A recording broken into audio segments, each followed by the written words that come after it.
All right, for more on this, let's welcome in our first guest, Inez Stepman. She's a senior policy analyst at the Independent Women's Forum. Inez, great to see you back here on America Talks Live.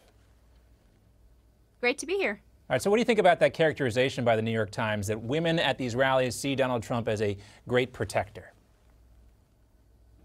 Look, as much as the left wants to claim sort of the women's voice or to speak for women, the reality is that women in America are a pretty split demographic, Republican, Democrat.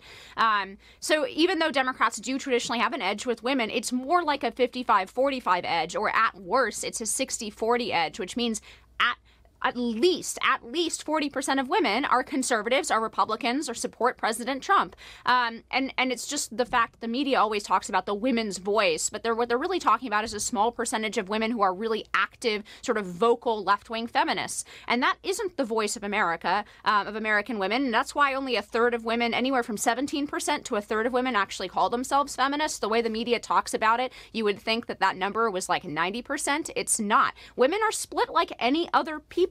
Right? Any other human beings. We care about economic issues. We care about foreign policy issues. We care about the Trump economy versus the potential Democrat economy and changing some of those things like the tax cuts. All issues are women's issues, not just the very narrow band of sort of feminist left-wing issues that the Democratic Party claims speak for women. All right, so Inez, let me ask you this. I saw an article last week in the New York Times or earlier this week talking about suburban women who overwhelmingly despise Donald Trump and think the Democratic Party is the greatest thing since the ballpoint pen. I see other articles that tell me the soccer moms have moved over from being Republican to Democrat.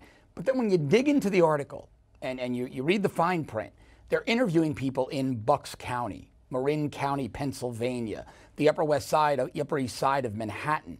So is this more than just a wish list by the mainstream media? Is this a proactive attempt at voter suppression among women towards Republican candidates? Look, like I said, they really like to claim the women's voice when in reality they're speaking for women in the Upper East Side and in the Bay Area where I grew up, right, where everybody is actually super liberal, not just the women. The men there are super liberal as well.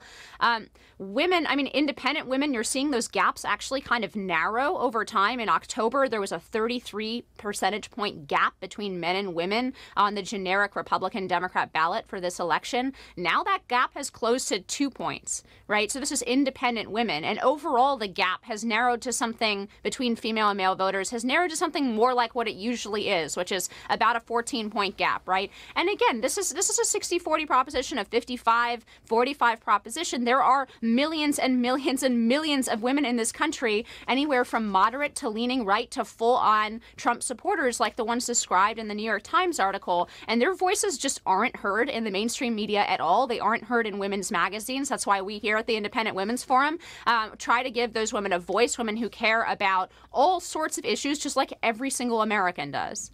All right, Inez, so let's look at another piece from the New York Times, an article from yesterday titled, "Trump Closes Out a Campaign Built on Fear, Anger, and Division." I want to get your reaction to one part of the article. Quote, "Mr. Trump's fiery, invective-filled campaigning produced what may be the most polarized midterm contest in modern times as he played to tribal rifts in American society in a way that..." And as I remember, back in 2008, Barack Obama saying things like, "We are the ones we've been waiting for." So tribalism seems to have been okay for the New York Times when Barack Obama did it, but not so much when Donald Trump does it.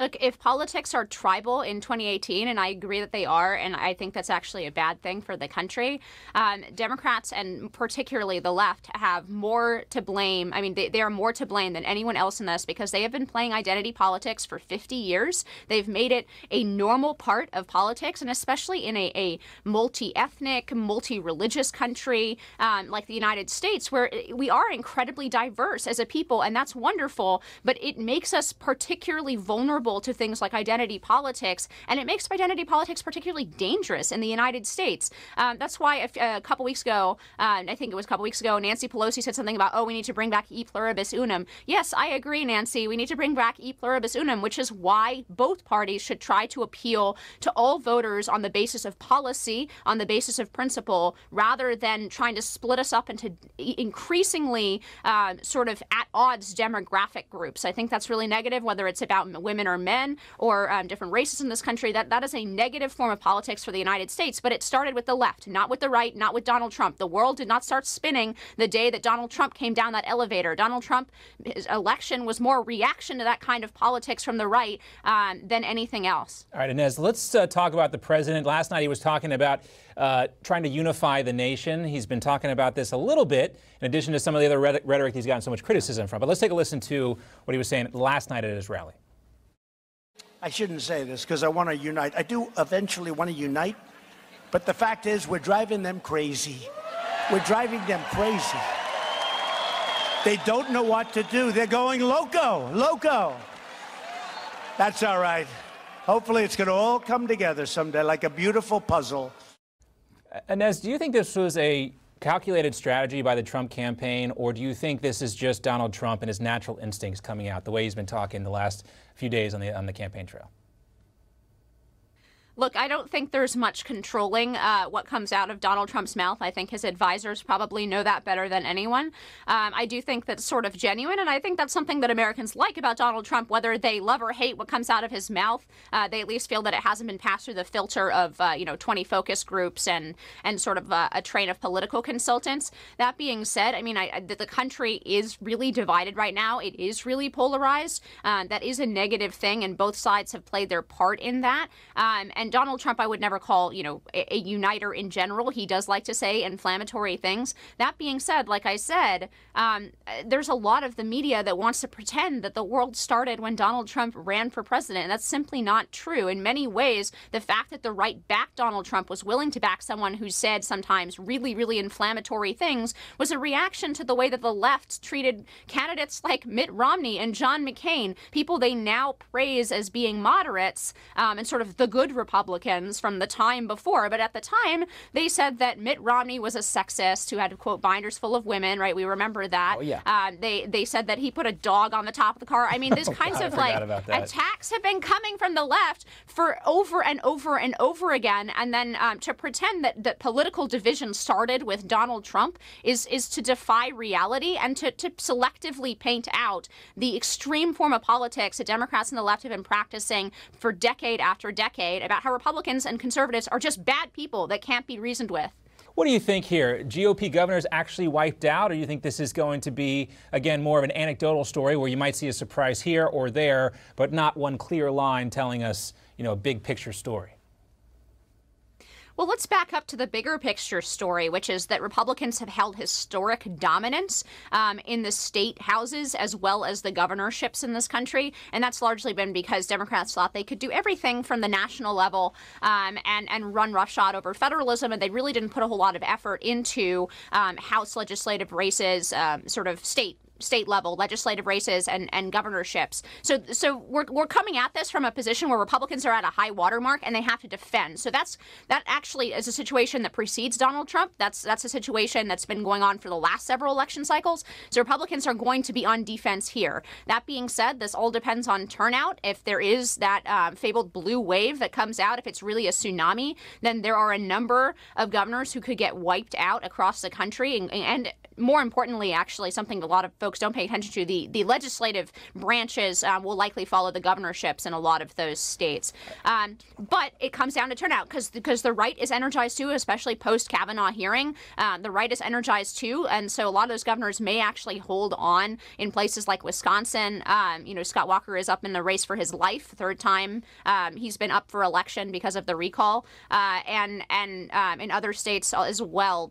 Florida is a really important governor's race there. I know you talked about that in the lead up. Alaska, Kansas. So there are a few seats that Republicans might lose. As you said, 5 would be the average. I'm not sure that averages matter much in these kinds of tumultuous political times. Scott Walker's like a cat with 9 lives up there. He always survives. And I was just checking the time, Inez, not to be rude or like George H.W. Bush, but we made it through 30 minutes of the show without somebody saying it's all going to come down to turnout. So I just want to congratulate you on that for being our first guest. It's a favorite saying of pundits today, and if there was a drinking game out there, if Americans didn't have to work and they could just watch pundit all day, there would be a lot going on. How many times someone said GOTV? Yes, get out the vote effort. Let's talk about something, though, that has permeated the news cycle as much as get out the vote or turnout, and that is the term fake news. Well, Inez, last night, MSNBC displayed a graphic that they quickly took down during Chris Hayes' show that showed DeSantis within a point of Gillum with vote tallies on the bottom. You see the graphic here on our screen. It had Andrew Gillum at 49.4%, Ron DeSantis at 48.8%, claiming that 99% of precincts were in and calling the race too close to call. Well, they took that graphic down very quickly, and Chris Hayes, that host, looked very confused, almost embarrassed. Now, a lot of people on social media, Inez, are saying, well, this is proof that the mainstream media is colluding with Democrats, trying to engage in voter suppression of Republicans. Why else would they put that graphic up with vote tallies a day before the election? What's your take on that?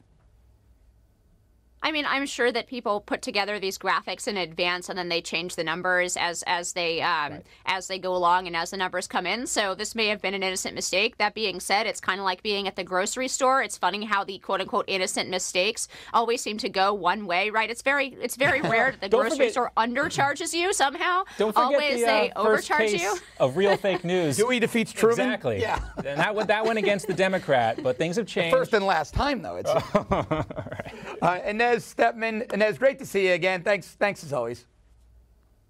Thank you. Thanks for watching. If you'd like to see more live breaking news coverage, exclusive interviews, and videos from Newsmax TV, click subscribe on our YouTube channel, and don't forget to download the free Newsmax TV app for alerts. Newsmax TV, it's real news for real people.